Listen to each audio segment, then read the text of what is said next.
अस्सलाम वालेकुम। आप देख रहे हैं के न्यूज चैनल। खबर शामिल करते हैं साहिवाल से। हमारे डिस्ट्रिक्ट ब्यूरो चीफ अरमान सईद की रिपोर्ट के मुताबिक महकमा सेहत की नाअहली, बुनियादी सेहत मरकज चरागाह में तब्दील हो गया। 73 फाइवेल मरकजी सेहत से तिब्बी अमला गायब।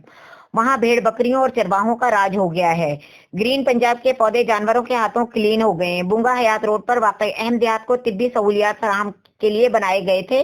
तिब्बी मराकज चरागाहों का मंजर पेश कर रहे हैं। बुनियादी मरकजी सेहत इलाका हजारों खवातीन को इलाज मुआवजे की सहूलियात की फराहमी के लिए करोड़ों रुपए की लागत से बनाया गया था। BHU के इंचार्ज लेडी डॉक्टर इन दिनों मेटर्निटी रुखसत पर हैं। सिक्योरिटी गार्ड सरफराज की जाती रिहाइशगाह भी BHU से थोड़े फासले पर है, जो अमले को हाथों में रखने के लिए इनके खातिर तवाज़ो करता रहता है। इंचार्ज लेडी डॉक्टर की अदम मौजूदगी के बाइस टेक्नीशियन नदीम भी गायब रहता है। सिक्योरिटी गार्ड सरफराज भेड़ बकरियों के मालिकान से माली मफादात हासिल करता रहता है और बकरियों का दूध हासिल करने के लिए 2 बजे के बाद गेट खोलकर भेड़ बकरियों के रेवड़ को BHU की हुदूद में दाखिल करवा देता है। बकरियों ने ग्रीन एंड क्लीन पंजाब के मंसूबे को तबाही से दो चार करते हुए सरसब्ज पौधे चारे के तौर पर इस्तेमाल करके साफ कर दिए।